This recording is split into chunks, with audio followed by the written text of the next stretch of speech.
എത്രയാണ് നമ്മൾ വായിച്ചത്? 12 അല്ലേ? സങ്കീർത്തനം ഉടഞ്ഞ പാത്രം, സങ്കീർത്തനം 31:12. വേഗം വായിച്ചേ. ഞാൻ ഇന്ന് വേഗത്തിൽ എനിക്ക് മടങ്ങിപ്പോകുന്നതുള്ളതുകൊണ്ട് ഞാൻ പെട്ടെന്ന് നിർത്താൻ ഞാൻ കർത്താവിൽ കരണപ്പെടുകയാണ്. താങ്ങുകയായി. വേഗം വായിക്കണം. മരിച്ചുപോയവനെ പോലെ, മരിച്ചവനെ പോലെ എന്നെ മറന്നു കളഞ്ഞിരിക്കുന്നു. ദാവീദിന്റെ ഒരു സങ്കീർത്തനമാണ്. ഞാൻ പറയുകയാണ്, ഞാൻ മരിച്ചവനെ പോലെ എന്നെ മറന്നു കളഞ്ഞിരിക്കുന്നു. ഞാനൊരു ഉടഞ്ഞ പാത്രമായി, ഒരു ഉടഞ്ഞ പാത്രം പോലെ ആയിരിക്കുന്നു. കർത്താവിന്റെ മക്കളെ, ജീവിക്കുന്ന നിങ്ങളോടാ എനിക്ക് പറയാനുള്ളത്. ജീവിക്കുന്ന സഹോദര, നിനക്ക് പലപ്പോഴും ഒരു ഉടഞ്ഞ പാത്രമായി മാറേണ്ടതായിട്ട് വരും. കാരണം ജീവിതം കഷ്ടതയില്ലാത്ത ഒരു ക്രിസ്തീയ ജീവിതം ഒരിക്കലും ദൈവം അംഗീകരിക്കുന്നതല്ല. കർത്താവായ യേശു പറഞ്ഞത്, നിങ്ങളുടെ ക്രൂശുമെടുത്ത് നിങ്ങൾ എന്നെ അനുഗമിക്കണമെന്നാണ്, അല്ലേ? അപ്പൊ ക്രൂശില്ലാത്ത ഒരു ക്രിസ്തീയ ജീവിതം ഇല്ല. ഒത്തിരി കഷ്ടതയും ബുദ്ധിമുട്ടൊക്കെ നമ്മുടെ ജീവിതത്തിൽ വരുന്നുണ്ടെങ്കിൽ നമ്മൾ നീതിയോടെ നടന്നിട്ട് കേട്ടോ. അല്ലാത്തവർക്ക് വരുന്നത് അവരുടെ കയ്യിൽ നിൽക്കുകയാണോ, അല്ലേ? നീതിയോടെ നടക്കുന്ന നിനക്ക് കഷ്ടതയും ബുദ്ധിമുട്ടും വരുന്നുണ്ടെങ്കിൽ ഓർത്തോ, ദൈവം നിന്നെ ഒരുക്കിയെടുക്കുക. എന്തിനാ? മണവാട്ടിയായി ആ മണവാളനുമായി ചേർന്ന് വസിക്കുന്ന ഒരു കാലം വരാൻ പോവുകയാണ്. അതുകൊണ്ട് നിനക്ക് കഷ്ടതയും ബുദ്ധിമുട്ടൊക്കെ വരുന്നുണ്ടെങ്കിൽ നീ ചോദിക്കും, കർത്താവേ, എന്തുകൊണ്ട് എന്നെ നീ മറന്നു കളഞ്ഞു? എന്തുകൊണ്ട് നീ എന്നെ തള്ളിക്കളഞ്ഞു എന്നൊക്കെ ചോദിക്കുന്ന ഒരു അനുഭവം നമുക്ക് ഉണ്ടായേക്കാം. പക്ഷേ അവിടെയൊക്കെ നീ ഓർത്തോണം, നിന്റെ അടുത്തിരുന്നുകൊണ്ടാണ് നിന്നെ ഈ കഷ്ടതയിലൂടെ കടത്തി വിടുന്നത് കേട്ടോ. നിന്റെ അടുത്തവനുണ്ട്, അവന്റെ സാന്നിധ്യം നിനക്കുണ്ട്. അതുകൊണ്ടാണ് ഒരു പാട്ടുകാരൻ ഇങ്ങനെ പാടിയത്, കരഞ്ഞുകൊണ്ടുറങ്ങിയ എത്രയോ രാവുകൾ ജീവിതയാത്രയിൽ കഴിഞ്ഞുപോയി. കരഞ്ഞുകൊണ്ടുറങ്ങിയ എത്രയോ രാവുകൾ ജീവിതയാത്രയിൽ കഴിഞ്ഞുപോയി. ഞെട്ടിയുണർന്നു ഞാൻ നോക്കുമ്പോൾ താങ്ങും തലോടലുമായി നാഥൻ ചാരയുണ്ട്. ഞെട്ടിയുണർന്നു ഞാൻ നോക്കുമ്പോൾ താങ്ങും തലോടലുമായി നാഥൻ ചാരയുണ്ട്. ദൈവമക്കളെ, കരഞ്ഞുകൊണ്ടുറങ്ങിയ ഒത്തിരി രാവുകൾ എന്റെ ജീവിതത്തിലുണ്ട്. കഴിഞ്ഞ 8 മാസം ദൈവം എന്നെ തീച്ചുളയിലൂടെ കടത്തിവിടുന്നത്. എന്നാൽ എനിക്കൊരു കാര്യം അറിയാം, എന്റെ അരുമനാഥനിൽ ഞാൻ വളർന്നുകൊണ്ടിരിക്കുകയാണ്. കഴിഞ്ഞ കാലങ്ങളിലൊക്കെ ഞാൻ ദൈവത്തിന്റെ സ്നേഹം അറിഞ്ഞതിനേക്കാൾ ഉന്നതമായി അവന്റെ സ്നേഹം അറിഞ്ഞ ദിവസങ്ങളായിരുന്നു. അതുകൊണ്ട് നിന്നെ ഉറയ്ക്കുന്നുണ്ടെങ്കിൽ ഓർത്തോ, നിന്നെ എവിടേക്കോ ദൈവം അതിയായി സ്നേഹിച്ചുകൊണ്ടിരിക്കുകയാണ്. നീതിയോടെ നടന്നിട്ട്, കർത്താവേ, എന്റെ ജീവിതത്തിൽ തിന്മയാണല്ലോ, എനിക്ക് രോഗമാണല്ലോ, എനിക്ക് പ്രതികൂലമാണല്ലോ, പ്രശ്നമാണല്ലോ എന്ന് നീ പറയുന്ന സഹോദരനാണ് സഹോദരിയെങ്കിൽ, ദൈവമക്കളെ, നിന്റെ ദൈവം ഏറ്റവും മാനിക്കുന്ന ദിവസങ്ങളാണ് നിന്റെ ഉടങ്ങിയ അവസ്ഥ കേട്ടോ. ദാവീദ് തന്റെ അമ്മായിപ്പനായ ശൗല് തന്നെ ഓടിക്കുകയും കൊല്ലാൻ ശ്രമിക്കുകയും ചെയ്യുന്നത് കണ്ടിട്ട് ദാവീദ് പറയാ, കർത്താവേ, നീ മരിച്ചവനെ പോലെ മറന്നു കളഞ്ഞിരിക്കുന്നു. ഞാനൊരു ഉടഞ്ഞ പാത്രമാണ്. ഭക്ഷണം പോലും കിട്ടാതെ കാടും മരങ്ങളിലും അലയുന്ന അനുഭവങ്ങൾ ദാവീദിന്റെ ജീവിതത്തിൽ ഉണ്ടായി. എന്നാൽ ഒരു കാര്യം ഓർത്തു, ഒരു സിംഹാസനം നിന്റെ മുമ്പിൽ ഒരുക്കി വെച്ചിട്ടാണ് നിന്നെ ഈ ഉടഞ്ഞ പാത്രമാക്കി മാറ്റുന്നതെന്ന് തിരിച്ചറിയുന്നവർ കർത്താവിനെ ഒന്ന് സ്തുതിച്ചാട്ടെ. എവിടേക്കോ നിന്നെ ആ കർത്താവ് ഉടയ്ക്കുന്നുണ്ടെങ്കിൽ ഓർത്തു, നിനക്ക് വേണ്ടി മുമ്പിൽ ഒരു സിംഹാസനം ഒരുക്കി വെക്കുന്നുണ്ട്. അടുത്തതായിട്ട് ഞാൻ കഴിഞ്ഞ ദിവസം പറഞ്ഞു, അബ്രാഹാമിനെ കുറിച്ച് ഞാൻ പറഞ്ഞു, ഞാൻ അവിടെയൊക്കെ പറഞ്ഞു വിട്ടതാണ്. ഇനി അടുത്ത ആളാണ് നമുക്കറിയാം, യാക്കോബിനെ കുറിച്ച് ഞാൻ പറഞ്ഞ അല്ലേ. അടുത്ത നമുക്ക് യോസേഫിനെ കാണാം. ഉടഞ്ഞ പാത്രമല്ലേ? ആണോ? ഉടഞ്ഞ പാത്രമാണോ? യോസേഫിൽ എന്തെങ്കിലും ഒരു തിന്മ ഉണ്ടായിട്ടാണോ താൻ ആ വഴികളൊക്കെ യാത്ര ചെയ്തത്? താൻ അപ്പനോടും അമ്മയോടും സഹോദരന്മാരോടും തന്റെ ചെറിയ പ്രായത്തിൽ, ചെറിയ ബാലനായ താൻ ഒരു സ്വപ്നം വിവരിച്ചതാ പ്രശ്നം, അല്ലേ? സഹോദരന്മാർക്ക് തന്നോട് ഭയങ്കര കലിപ്പായി. സ്വപ്നം പറഞ്ഞത് അവർക്ക് ഇവരെ കൊല്ലാനുള്ള വാശിയായി. അപ്പനും ശാസിച്ചു, അമ്മയും ശാസിച്ചു. ഈ മക്കളെ, എന്നാൽ 45-ാമത്തെ അധ്യായത്തിൽ വരുമ്പോഴാണ് യഥാർത്ഥമായി കടന്നുപോയ വഴികളിലൊന്നും പരിഭവമില്ലാതെ കണ്ണുനീരില്ലാതെ തന്റെ മുമ്പിൽ ഒരു ലക്ഷ്യം ദൈവം ഒരുക്കി വെച്ചിട്ടുണ്ടെന്ന് മനസ്സിലാക്കി ആ യോസേഫ് യാത്ര ചെയ്തിട്ട് 45-ാം അധ്യായത്തിൽ ഞാൻ അത് മാത്രം വായിക്കുക, ബാക്കിയൊന്നും വായിച്ചിരിക്കാൻ സമയമില്ലാത്തതുകൊണ്ട് അത് മാത്രം ഒന്ന് വായിക്കാൻ കർത്താവ് ശരണപ്പെടുക. ഉൽപ്പത്തി പുസ്തകം 45-ാം അധ്യായം അതിന്റെ 1, 2, 3 വാക്യങ്ങൾ ഒന്ന് വായിക്കാം. ഉൽപ്പത്തി 45-ന്റെ 1, 2, 3 ചില വാക്യങ്ങൾ വേഗം വായിക്കട്ടെ. ചിരിയും കളിയായിട്ടാണ് കേട്ടോ, ഒരെണ്ണം അടങ്ങിയിരിക്കുന്നില്ല. ചിരിയും കളിയായിട്ടാണ്. അപ്പോൾ നിൽക്കുന്നവരുടെ മുമ്പിൽ തന്നെത്താൻ അടക്കുവാൻ വകയാതെ എല്ലാവരെയും എന്റെ അടുക്കൽ നിന്ന് പുറത്താക്കുവിൻ. യോസേഫ് പൊട്ടക്കിണറിൽ കൊണ്ടുപോയി സഹോദരന്മാരെ തള്ളി. പൊട്ടക്കിണറിൽ തള്ളിയിട്ട് ഒരുത്തം പറഞ്ഞു, വേണ്ട, നമുക്ക് അവനെ പൊട്ടക്കിണറിൽ തള്ളിക്കളയണം, അവൻ സഹോദരനല്ലേ, നമ്മുടെ ഇടയിൽ നിന്ന് ഈ പാരെ ഒന്ന് ഒഴിവാക്കി വിടണം അല്ലെ. ഇനി ഇവൻ മേല നമ്മളോട് ദർശനവും പറയരുത്, സ്വപ്നവും പറയരുത്. തന്നെയല്ല, അപ്പൻ ഏറ്റവും ഇഷ്ടപ്പെടാനാണ്. നമ്മളെക്കാളൊക്കെ കൂടുതലായിട്ട് അപ്പൻ ഇവനെ സ്നേഹിക്കുന്നുണ്ട്. അതുകൊണ്ട് ഇവനെ നമ്മുടെ ഇടയിൽ നിന്ന് നമുക്ക് ഒഴിവാക്കാനുള്ള ഒറ്റ സാഹചര്യം ഇസ്മായിലിന് വിൽക്കാം. കാരണം ഇവൻ നാട് കടന്നു വെക്കൂടും.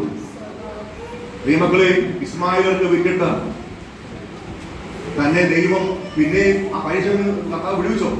പൊട്ടക്കേന്ദ്രയിൽ എടുത്ത് ഇസ്മായിലിന് വിറ്റു. ഇസ്മായിലിനെ കൊണ്ടുപോയി പൊത്തിയപ്പുറിന്റെ വീട്ടിലാക്കി. പൊത്തിയപ്പുറിന്റെ വീട്ടിൽ നിന്ന് കാരാഗ്രഹത്തിലേക്ക് പോയി. അവിടെ തന്നെ പലപ്പോഴും മറന്നു. തന്നെ സ്വപ്നം കൊണ്ട് പലൻ രക്ഷപ്പെട്ടു, പക്ഷേ തന്നെ അവിടെ മറന്നു കളഞ്ഞു. എന്നാൽ കർത്താവ് തന്നെ ആ സമയമായപ്പോൾ സിംഹാസനം ഒരുക്കി വെച്ചു. ആ സിംഹാസനം ഒരുക്കി വെച്ചതിന് ശേഷമാണ് യോസേഫ് കരയുന്നതായിട്ട് നമ്മൾ കണ്ടത് കേട്ടോ. ആ കരച്ചിലാണ് ഞാൻ പറയുന്നത്. പല സഹോദരന്മാരെ കണ്ടപ്പോൾ തനിക്ക് പിടിച്ചിരിക്കാൻ പറ്റാത്ത രീതിയിൽ കരഞ്ഞു പോയി. കാരണം തന്നെ ഇസ്മായിലിന് വിറ്റ ഒട്ടക്കേണ്ടി ഇട്ടതും അവിടുന്ന് വലിച്ചു കയറ്റി ഇസ്മായിലിന് വിറ്റതും മാത്രമേ ഇവർക്ക് അറിയുള്ളൂ, വേറെ ഒന്നും ഇവർക്ക് അറിയത്തില്ല. എന്നാൽ താൻ കടന്നുപോയ ഒത്തിരി ഉടഞ്ഞ പാത്രമായി കാരാഗ്രഹത്തിൽ കിടക്കുക, താടിയും മീശയൊക്കെ വളർന്ന് അപ്പന്റെ ഇഷ്ടപുത്രനായി ഭവനത്തിൽ ശക്തിയോടെ ജീവിക്കേണ്ട മകൻ ഇന്ന് കിടക്കുന്നത് കാരാഗ്രഹത്തിലാണ്. ദൈവമക്കളെ, കാരാഗ്രഹത്തെ കൊണ്ടുപോകുന്ന നീ ഓർത്തോ, നിന്റെ രാത്രിയും പകലൊക്കെ കാരാഗ്രഹമായി മാറുമ്പോൾ നീ ഓർത്തോ, ദൈവം നിനക്ക് വേണ്ടി ഒന്ന് ഒരുക്കി വെച്ചിട്ടുണ്ട് കേട്ടോ.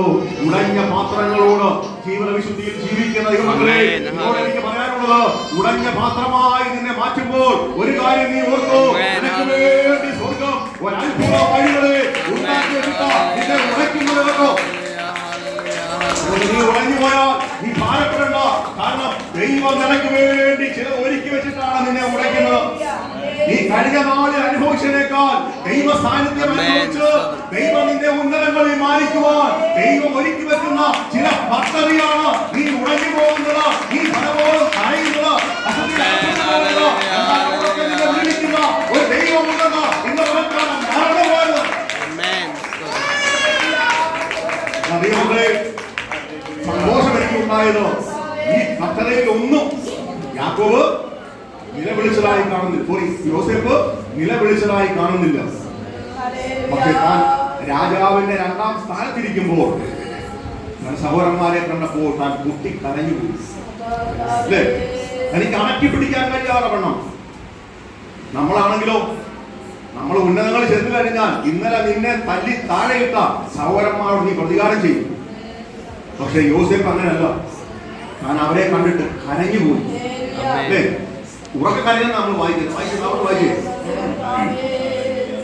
അപ്പോൾ ചുറ്റും നിൽക്കുന്നവരുടെ മുമ്പിൽ തന്നെത്താൻ അടക്കുവാൻ നിൽക്കുന്ന തന്റെ പരിചാരയുടെ മുമ്പിൽ അടക്കാൻ പോലും കഴിയാതെ എല്ലാവരെയും പുറത്താക്കാൻ പറഞ്ഞു അല്ലേ. കാരണം രാജാവിന്റെ 2ാം സ്ഥാനത്തിരിക്കുന്ന ഈ യോസേഫ് കരയുന്നത് മറ്റുള്ളവരെ കാണുന്നത് തെറ്റാണെന്ന് മനസ്സിലാക്കിയപ്പോൾ അവരെ എല്ലാം പുറത്താക്കിയിട്ട് സഹോദരന്മാരുടെ മുമ്പിൽ തന്നെ മനസ്സ് തുറക്കുക. ദൈവങ്ങളെ, ഒരു പ്രതികാരവുമില്ലാത്ത, ഒരു പ്രതികാര ചിന്തയുമില്ലാത്ത സഹോദരന്മാർ, സഹോദരിമാർ, സഹോദരന്മാർ നിനക്കെതിരെ എന്തെങ്കിലും പറഞ്ഞാൽ നീ ഒളിയമ്പ് വിടുമ്പോൾ ഓർത്തോ, ദൈവത്തിന് ഇഷ്ടമില്ലാത്ത ഒരു കാര്യമാണ്. എന്നാൽ യോസേഫിനെ പോലെ നല്ലൊരു മനസ്സിലാക്കിയിട്ടുണ്ടോ. അവൻ പറയുകയാണ്, ബൈബിളിൽ ഒരു പാപവും ചെയ്യാത്തവരായി, ഒരു പാവവും രേഖപ്പെടുത്താത്തവരായി 2 വ്യക്തികളെ ഉള്ളൂ. ഒന്ന് ദാനിയേലും ഒന്ന് യോസേഫും. പാപം വെളിപ്പെടുത്താത്ത രണ്ടുപേരും. മറ്റുള്ളവർക്കെല്ലാം ജീവിതത്തിൽ ചില വീഴ്ച സംഭവിച്ചിട്ടുണ്ട്. പക്ഷേ ഇവർക്ക് രണ്ടുപേർക്കും ഒരു വീഴ്ചയെ സംഭവിച്ചതായിട്ട് ബൈബിൾ പറയുന്നില്ല. അപ്പൊ യോസേഫ് തന്നെ ഇസ്മായിലേക്ക് വിൽക്കുകയും പൊട്ടക്കല്ലിലേക്ക് വലിച്ചെറിയുകയും ചെയ്ത ആ സഹോദരന്മാരുടെ മുമ്പിലൊക്കെ താൻ പിന്നെയും അവരെ ആത്മാർത്ഥമായി സ്നേഹിക്കുക. ഒരു പരിഭവം അവരുടെ മുമ്പിലില്ല. അവരെ കണ്ടപ്പോൾ പൊട്ടിക്കരയുക അല്ലേ? കരഞ്ഞിട്ട് താൻ പറയുന്ന വാക്കുകൾ ദൈവമക്കളെ, നമ്മുടെ ജീവിതത്തിൽ നമ്മളെ ചില ഭാഗങ്ങളിൽ ദൈവം ഉടയ്ക്കുന്നുണ്ടെങ്കിൽ, നീ ഉടഞ്ഞ പാത്രമായി മാറുമ്പോൾ ബന്ധുക്കൾ നിനക്കെതിരാകും, മിത്രങ്ങൾ നിനക്കെതിരാകും, നിന്നെ പലരും തള്ളിക്കളയും, നിന്നെ പലരും മാനിക്കത്തില്ല. പക്ഷേ അവരോടൊന്നും നിനക്കൊരു പകയും വേണ്ട. ദൈവം നീ പകയില്ലാതെ ജീവിക്കുമ്പോഴോ ദൈവം നിന്നെ അവിടെ ഉയർത്തുന്നത് കേട്ടോ. നിനക്ക് വേണ്ടി അവൻ ഒരുക്കിയിരിക്കുന്ന ഒരു നന്മ നിന്റെ മുമ്പിൽ കിടപ്പുണ്ടോ? ഈ ഭൂമിയിലും വരാൻ പോകുന്ന ലോകത്തും നിനക്ക് വേണ്ടി ദൈവം അതിശയകരമായി ഒന്ന് ഒരുക്കിയിട്ടാണ് നിന്നെ ഉടയ്ക്കുന്നത്. നീ മറന്നു പോകരുത്. ആ ഉടച്ചിലുണ്ടായപ്പോൾ അവൻ ഉറക്കെ കരഞ്ഞുപോയി. തന്റെ ആ ഉടച്ചിലിനൊക്കെ കർത്താവ് രക്ഷപ്പെടുത്തി തന്നെ സിംഹാസനത്തിൽ കൊണ്ടുവന്നപ്പോൾ തന്റെ സഹോദരന്മാരുടെ മുമ്പിൽ താൻ വാവിട്ട് കരയുക. കാരണം അവർക്കെതിരെ ഒരു ദോഷവും പറഞ്ഞില്ല. ഞാൻ ഒടുങ്ങിയാണ് ഈ പൊത്തിപ്പറിന്റെ വീട്ടിൽ പോയിട്ട് പൊത്തിപ്പറിനോട് പറഞ്ഞില്ല എന്റെ സഹോദരന്മാർ എന്നെ ഇസ്മായിലേക്ക് വിറ്റതാണ്. പിന്നെ ആളോട് ഒന്നും പറഞ്ഞില്ല. ഒരു പരിഭവവും പറയാത്തൊരു മനുഷ്യൻ. ദൈവങ്ങളെ, നമ്മുടെ ജീവിതത്തിൽ ഉടയുമ്പോൾ ദൈവത്തോട് പിടികൊടുക്കരുത്. ഉടയുമ്പോൾ പിശാച് പറയും, ഇന്നലെ വരെ നീ ദൈവത്തെ വിളിച്ചതും നീ കരഞ്ഞതും നീ പ്രാർത്ഥിച്ചതും ഒക്കെ എവിടെ പോയി എന്ന് ചോദിച്ചാൽ നീ ഒന്നും പറയാൻ നിൽക്കരുത്. കാരണം ദൈവത്തിന് നിന്റെ മേൽ ഒരു പദ്ധതി ഉണ്ടോ. അതുകൊണ്ട് നിന്നെ ഉടയ്ക്കുമ്പോൾ, അതുകൊണ്ട് നിന്നെ തകർക്കുമ്പോൾ ഒരു കാര്യം ഓർക്കൂ, ദൈവം തകർക്കുകയും ഉടയ്ക്കുകയും ചെയ്താണെങ്കിൽ, നീ ഒരു നീതിമാനാണെങ്കിൽ നിശ്ചയമായി നിനക്ക് ഒരു പ്രതിവിധി വരുന്നുണ്ട് കേട്ടോ.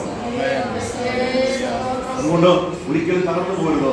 നമ്മുടെ യാക്കോബ് യോസേഫ് പറയുന്ന വാക്കുകൾ നമുക്ക് കുറച്ചുകൂടെ വായിക്കാം. വായിക്കട്ടെ. എല്ലാവരെയും എന്റെ അടുക്കൽ നിന്ന് പുറത്താക്കുവിൻ എന്ന് ജോസഫ് വിളിച്ചു പറഞ്ഞു. ഇങ്ങനെ ജോസഫ് തന്റെ സഹോദരന്മാർക്ക് തന്നെ വെളിപ്പെടുത്തിയപ്പോൾ ആരും അടുക്കലുണ്ടായിരുന്നില്ല. അവൻ ഉച്ചത്തിൽ കരഞ്ഞു. എന്തിനാ കരഞ്ഞ്? വേദന കൊണ്ട് കരഞ്ഞാണോ? വേദന കൊണ്ട് കരഞ്ഞാണോ? ആണോ മക്കളെ? വേദന കൊണ്ട് കരഞ്ഞാണോ? സന്തോഷം കൊണ്ട് കരഞ്ഞതാ. എന്തിനാ? തന്നെ വിറ്റുകളഞ്ഞ, തന്നെ തള്ളിക്കളഞ്ഞ സഹോദരന്മാർ തന്റെ മുമ്പിൽ അന്ന് കണ്ട ദർശനം, അന്ന് കണ്ട സ്വപ്നം ദൈവം നടത്തി തന്നത് കൊടുത്തപ്പോൾ താൻ പൊട്ടി കരഞ്ഞുപോയി.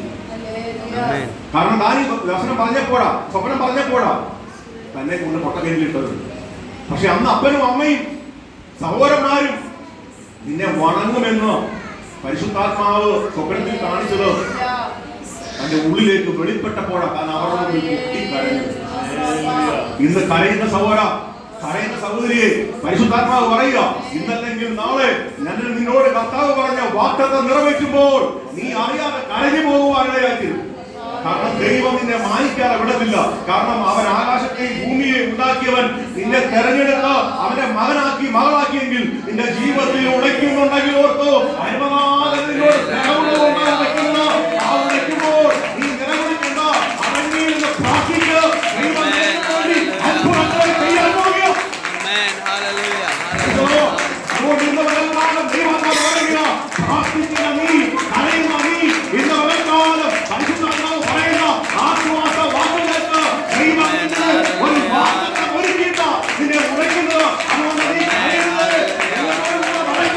പ്രാർത്ഥിക്കുക.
വളഞ്ഞൊടിഞ്ഞാലും വല്ലവൻ തൊട്ടതാം മണ്ണല്ലയോ. വാക്കൊടിഞ്ഞാലും വളഞ്ഞൊടിഞ്ഞാലും വല്ലവൻ തൊട്ടതാം മണ്ണല്ലയോ. വൈകുമ്പോൾ വാടും വയൽ പൂ പോലും സോളമനേക്കാൾ സുന്ദരമാ. സൃഷ്ടിച്ച ദൈവം കൂടെയുള്ളപ്പോൾ വൈകല്യമൊന്നും സാരമില്ല. വയ്യായ്മകളും സാരമില്ല. ദൈവമക്കളെ, കർത്താവ് നമ്മുടെ കൂടെ ഉണ്ടെങ്കിൽ നമ്മുടെ ഈ പ്രതികൂലങ്ങൾ ഒന്നും ഒരു വിഷയമല്ല കേട്ടോ. ആ പാട്ടുകാരൻ പാടുന്നത് ഓർത്തു നോക്കി. നമ്മളെ കുശവൻ തൊടാത്ത മണ്ണല്ല കേട്ടോ. കുശവൻ കാണാത്ത ഒരാളല്ല നമ്മള്. നമ്മുടെ ഇഷ്ടമായ ദൈവം നമ്മുടെ കുശവനായി നമ്മുടെ അമ്മയുടെ ഉദരത്തിൽ നമ്മെ രൂപകൽപ്പന ചെയ്യുന്ന കർത്താവ്. അവൻ നമ്മെ കാണാത്തത് കൊണ്ടല്ല, അവൻ നമ്മെ തെരഞ്ഞെടുക്കാത്തത് കൊണ്ടല്ല, അവൻ നമ്മെ സ്നേഹിക്കാത്തത് കൊണ്ടല്ല. ഈ കഷ്ടതയിലൂടെ നിന്നെ കടത്തിവിട്ട് ദൈവം നിനക്ക് പ്രതികൂലമായി ഇരിക്കുന്നതെന്ന് നിനക്ക് തോന്നുന്ന രീതിയിൽ നീ ആകുമ്പോൾ ഓർക്കൂ, ദൈവം നിന്നെ ഒരിക്കലും മറക്കുന്നില്ല. തക്ക സമയത്ത് അവന്റെ വിലമുള്ള കാര്യം കൊണ്ട് അവൻ നിന്നെ ഉയർത്താനിടയായി തീരും. ഞാനിവിടെ ചിന്തിച്ച് കർത്താവ് എന്തിനാ ഈ യോസേഫ് ഞാൻ സഹോദരന്മാരുടെ മുമ്പിൽ കരഞ്ഞത് എന്ന് ഞാൻ ചിന്തിച്ചപ്പോൾ ദൈവാത്മാവ് പറയുക, എടാ അവരെ കരണ്ട് കരഞ്ഞല്ല, അവനോട് ചെറിയ പ്രായത്തിൽ ദൈവം കാണിച്ച ഒരു സ്വപ്നമുണ്ട്. അത് പറഞ്ഞത് കൊണ്ടാണ് ഈ സഹോദരന്മാർ അവനെ കൊണ്ട് കൊട്ടകെട്ടിട്ടത്. അത് പറഞ്ഞത് കൊണ്ടാണ് അവർ ഇസ്മായിലേക്ക് വിട്ടത്. പക്ഷെ ആ സ്വപ്നം സാക്ഷാത്കാരമായപ്പോൾ യോസേഫിന്റെ ഹൃദയം തുടിച്ചുപോയി. ദൈവത്തിന്റെ 4 കാലങ്ങൾക്ക് മുമ്പേ തന്നോട് പറഞ്ഞ ആ സ്വപ്നം ഫലിച്ചപ്പോൾ സഹോദരന്മാരെല്ലാം എങ്ങനെ നിൽക്കുന്നത്? അല്ലേ? അത് കണ്ടപ്പോൾ യോസേഫ് ഉറക്കെ കരഞ്ഞു പോയി. ദൈവങ്ങളെ, നിന്നോട് ദൈവം ഒരു വാഗ്ദത്തം പറഞ്ഞിട്ടുണ്ടെങ്കിൽ ഈ 66 പുസ്തകങ്ങൾ നിന്നോടുള്ള വാഗ്ദത്തങ്ങളാകട്ടോ.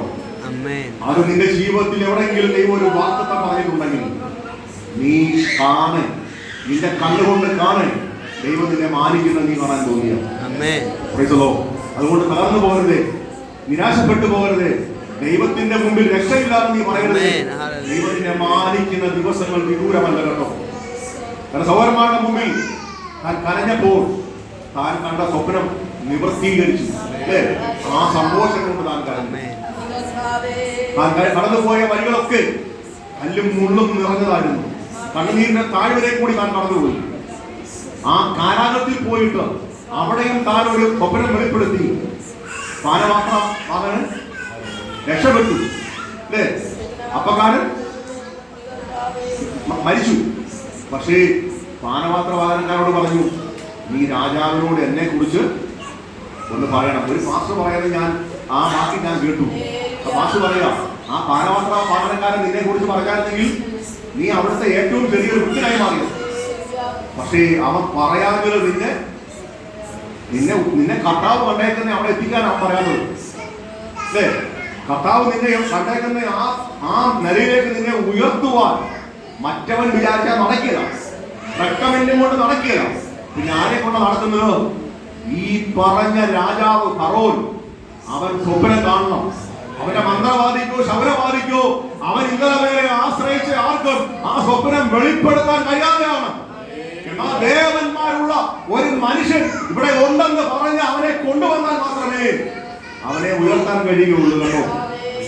അതുകൊണ്ട് ദൈവം ചിലതൊക്കെ മറന്നു പോകുന്നു. ചില നന്മകൾക്ക് നമുക്ക് ലഭിക്കാതെ ദൈവം അവിടെ നിന്ന് തട്ടി മാറ്റുന്നുണ്ടെങ്കിൽ സഹോദരാ, നീ ഓർക്കരുത്, ദൈവം എന്നെ തള്ളിക്കളഞ്ഞെന്ന് ഓർക്കരുത്. കാരണം അതിനേക്കാൾ ഉന്നതമായി നിന്നെ മാനിക്കുവാൻ ദൈവം ആഗ്രഹിക്കുന്നുണ്ട്. അതുകൊണ്ട് ചില നന്മകളൊക്കെ തട്ടി മാറ്റുമ്പോൾ സഹോദരന്മാരെ ഭാരപ്പെടരുത് കേട്ടോ. നമ്മുടെ മേൽസഭയുടെ നിരന്തരം ഒരു വേദനയാണ്, ഒരു വീട് കിട്ടുന്നില്ലെന്ന്. ഭാരപ്പെടേണ്ട. നീ പ്രാർത്ഥിക്ക്. ഉടഞ്ഞ പാത്രമാക്കി ദൈവം നിന്നെ മാറ്റുന്നുണ്ടെങ്കിൽ ദൈവം നിന്നെ എവിടെയോ മാനിക്കാൻ ആഗ്രഹിക്കുന്നുണ്ട്. പട്ടി മാറ്റുന്നതൊക്കെ നിനക്ക് നന്മയ്ക്കാം. അതുകൊണ്ട് യോസേഫിന് ആ തട്ടി മാറ്റിയൊന്നിലും അരവുമില്ല. താൻ ന്യായസ്ഥാനത്ത് വന്നപ്പോഴും സിംഹാസനത്തിൽ വന്നപ്പോഴും ഈ പാനപാത്ര വാഹനക്കാരനെ പോയി പറഞ്ഞോടാ, നീ ഞാൻ അന്ന് പറഞ്ഞിട്ട് നീ എന്റെ കാര്യം പറഞ്ഞില്ലോ എന്ന് ഒരു പ്രതികാരം ചെയ്യുന്നുണ്ടോ? പുള്ളി അത് വിട്ടു. പുള്ളിക്ക് മനസ്സിലായി അവൻ പറഞ്ഞായിരുന്നെങ്കിൽ ഞാൻ താഴെക്കടയിലുള്ളവർ ആരെങ്കിലും മാറിയത്. പക്ഷെ ദൈവം എന്നെ ഈ സ്ഥാനത്ത് കൊണ്ടുവരാൻ ആഗ്രഹിക്കുന്നുണ്ട്. അതുകൊണ്ട് ചില നന്മകൾ തട്ടി മാറ്റുമ്പോൾ വിശ്വാസിയെ നീ ഭാരപ്പെടേണ്ട. പ്രാർത്ഥിക്കുന്ന നിനക്ക് വിരോധമല്ല ദൈവം, പ്രാർത്ഥിക്കുന്ന നിനക്ക് അനുകൂലമാണ് ദൈവം. അവൻ ഇന്നല്ലെങ്കിൽ നാളെ നിന്നെ മാനിക്കാൻ പോവുക. വായിച്ചതാവട്ടെ, വായിച്ചതാവട്ടെ. ഒരു മൂന്നാല് കാര്യം കൂടെ വായിക്കാം. നമുക്ക് ഈ യോസേഫ് ആരായാലും നമുക്കൊന്ന് വായിക്കാം. അവർ വായിച്ചു പെട്ടെന്ന് വായിച്ചു.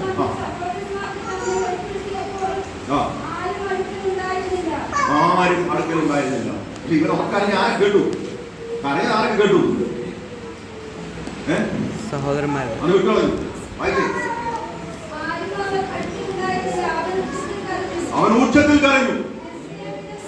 മിസ്രാമീനും ഫറവോനും കേട്ടി അവൻ ഉറക്കരഞ്ഞു പോയി. ഇവരെയൊക്കെ പുറത്താക്കി, ഇവരാരും അറിയണ്ടെന്ന് ഓർത്തു. പക്ഷേ കരഞ്ഞത് ഫറവോനും കേട്ടു.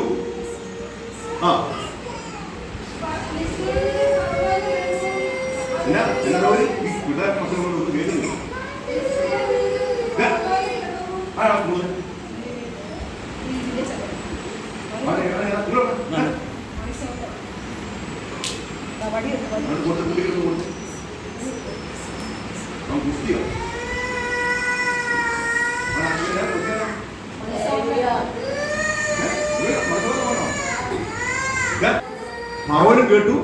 പിന്നെ ആര് കേട്ടു? അവൻ ഉച്ചത്തിൽ കരഞ്ഞു. ഇസ്രായേലും ഫറവോനും അത് കേട്ടു.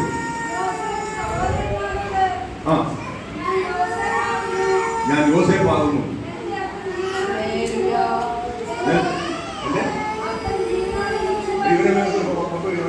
കുഞ്ഞുങ്ങളെ സ്നേഹിക്കണമെന്നല്ല കേട്ടോ ഞാൻ പറയുന്നത്. കുഞ്ഞുങ്ങളോടെല്ലാം എനിക്ക് സ്നേഹമാണ്. പക്ഷെ അവര് നമ്മൾ ഈ പ്രസംഗിക്കുന്ന സമയത്ത് ഇവര് ഒച്ചപ്പാടുണ്ടായി കഴിഞ്ഞാൽ നമ്മുടെ ആ ലഭിക്കുന്ന, ഞാൻ പറഞ്ഞല്ലോ ഞാനൊന്ന് എഴുതിച്ച് പ്രസംഗിക്കുന്ന ആളല്ല. അപ്പൊ നമ്മൾക്ക് കിട്ടുന്ന ആ ഒരു ആത്മാവിന്റെ ആ സാന്നിധ്യം നഷ്ടപ്പെട്ടു പോകും. അതുകൊണ്ടാണ് ഞാൻ ഈ പിള്ളേരെ അടക്കി നിർത്തുന്നതൊക്കെ പറയുന്നത്. ഈ വഴി കൊണ്ടൊക്കെ ഇരിക്കുന്നതിന് കാരണമാണ്. അതുകൊണ്ട് നിങ്ങൾ സഹകരിക്കുക. കുഞ്ഞുങ്ങൾ ഇങ്ങനെ കരയാണെങ്കിൽ അല്ലെങ്കിൽ പ്രശ്നമാണെങ്കിൽ അവരെ വന്ന് നിങ്ങൾ തന്നെ കൂട്ടിക്കൊണ്ട് പോകണം. എന്നെ കൊണ്ട് പറയാൻ നിൽക്കരുത്. നമുക്ക് ആ കുഞ്ഞുങ്ങളോട് വിഷമമുണ്ടായിട്ടോ ദേഷ്യം ഉണ്ടായിട്ടോ ഒന്നുമല്ല. അവര് അലങ്കോലപ്പെടുത്തുന്നത് കൊണ്ടാണ് നമ്മൾ അവരെ വഴക്ക് പറയുന്നത്. അല്ല നമ്മൾ കുഞ്ഞുങ്ങളെ ഇഷ്ടപ്പെടാത്തതുകൊണ്ടൊന്നും അല്ല കേട്ടോ. നമുക്ക് എല്ലാ കുഞ്ഞുങ്ങളെ ഇഷ്ടമാണ്. അപ്പൊ ഞാൻ തൊമ്മനെങ്കിലും രാവിലെയും കൂടെ അവിടെ വന്ന് എൻ്റെ അടുത്ത് വന്ന് കുറേ നേരം സംസാരിക്കുകയും പുള്ളിക്ക് ഉമ്മയെല്ലാം കൊടുത്ത് ഞാൻ വിട്ടതാണ്. പക്ഷെ ഇവിടെ നമ്മൾ ഒച്ചപ്പാടുണ്ടാക്കി തീർന്നു. അപ്പൊ ഞാൻ അവനെ ആരും തന്നെ എന്ന് പറഞ്ഞ് വടിയും കൊണ്ട് പൊട്ടിക്കണം കേട്ടോ, മര്യാദ നിൽക്കണമെന്നൊക്കെ പറഞ്ഞിട്ട് അവനെ ഒന്ന് പേടിച്ചു. പക്ഷെ അവനതൊക്കെ ഓർമ്മയില്ല. തൊമ്മ പിന്നെ ഉറങ്ങി. തൊമ്മന് പിന്നെ എങ്ങനെ പെട്ടെന്ന് തന്നെ പ്രശ്നമൊന്നുമില്ലാതെ ഞാനൊന്നും അറിയാം, കുഴപ്പമൊന്നുമില്ല എന്ന് പറഞ്ഞ് പുള്ളി അങ്ങ് ഉറങ്ങും. അപ്പൊ കുഞ്ഞുങ്ങളെ നമുക്ക് ഇഷ്ടമാണ്. പക്ഷെ കുഞ്ഞുങ്ങൾ ഒച്ചപ്പാടുണ്ടാക്കിയ സഭയിലാകെ അലങ്കോളാവും. അപ്പൊ അത് നിങ്ങൾ അമ്മമാർ അവരെ ശ്രദ്ധിക്കുക, അവരെ അടക്കിയിരുത്തുക. പറയുന്നല്ലോ മടങ്ങി വരാം. വായിച്ചേ. ഫറവോന്റെ മുമ്പിലും ഇസ്രായേലിന്റെ മുമ്പിലൊക്കെ ഈ യോസേഫിന്റെ കരച്ചിൽ കേട്ടു. അവൻ സഹോദരന്മാർക്ക് തന്നെ